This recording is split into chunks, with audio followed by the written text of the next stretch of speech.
Hello there and welcome back. This is Miss Stiff. And if you are here, it's because you are here for the backstory to the track title Used to Be So Fly. And woo, this is one of my personal favorites on the album titled Schooled.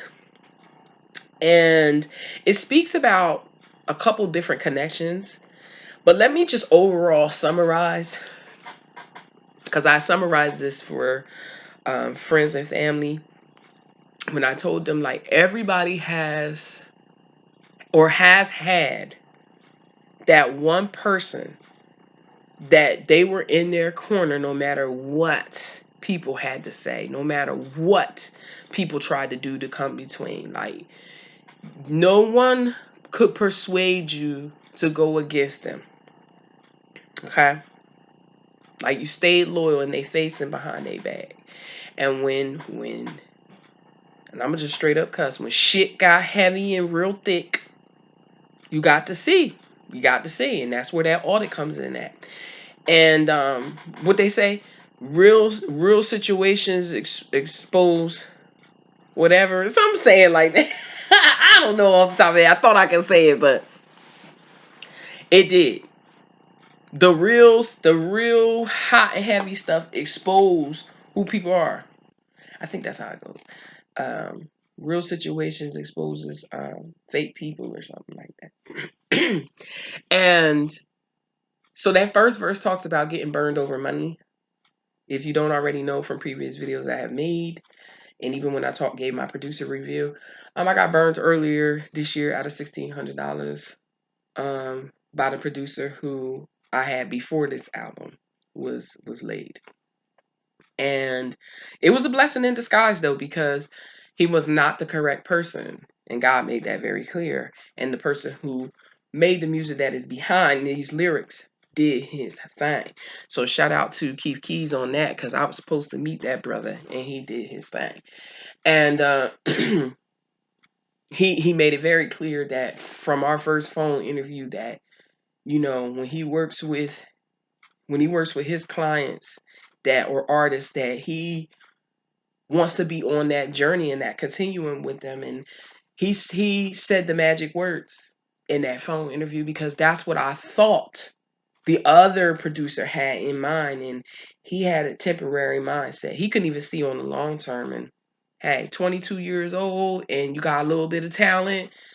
I don't know what was going on there. All I know is I'm gone.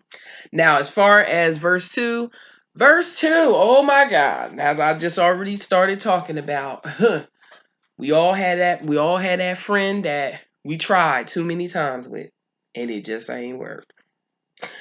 End of story. They're messy, they're toxic, they're very heavy to keep around. A friend to all is a friend to none. Like, they taking what you got and carrying it into other rooms, but you staying loyal in their face and behind their back. And like I said, you get audited. I see what I needed to see. Deal breakers. Done. Moving on. So then in the third verse, that speaks about just the overall generalization of how anyone who has reached friend status or friend level, of course, was taken up to a level that had benefits such as like hanging out. If you're a person that don't just hang out with any and everybody and all that, and you're doing family and friend events with each other, like baby showers, weddings, housewarmings, or you go out, for drinks or lunch or whatever it may be, uh they don't realize, some people don't realize, like, that's a great sign when somebody says yes to you. And sometimes people don't recognize until you start saying no, or you put that friendship in park or that support in park, that whoa, this person was really taking the friendship serious. And I know that's the type of individual I am. I take my friendships very serious. I pride myself on the connections that I make, and I like for them to be authentic in the sense that you know, you're having my best interest and you're truly strong enough to be here. And when you're not any of those things, that then it's time, it's dead, you know? Um, you get one life and you're trying to make it great. You shouldn't be, no one should be requiring you to be sad because they're sad. No one should be requiring you to be sick because they're sick, or any of that stuff. Like, yes, there's a time to laugh and there's a time to cry, but when it comes time to cry, it doesn't necessarily have to be because somebody hurt you. It could be because it's a wedding. It's a, you know, it's a funeral. It don't have to be because, or shouldn't be because somebody hurt you. And it's people don't get it. But the moral of this story at the end talks about, you know, I hope it was enough to end your mess.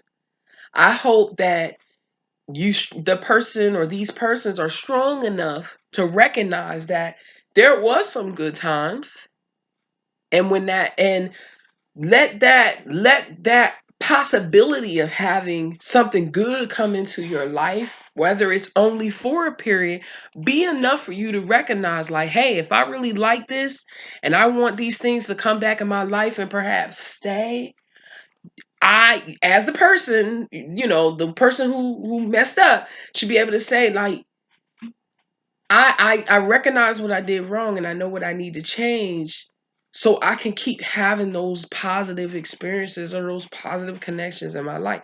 Otherwise, nobody's gonna sit around and wait for people to evolve. Ain't nobody gonna sit around and wait around for us, right?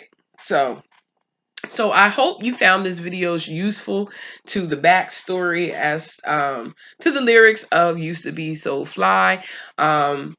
I wrote this song all in one sitting with my sweetheart in the living room with me, and I just had a flash, hook came to my mind, and then I just went.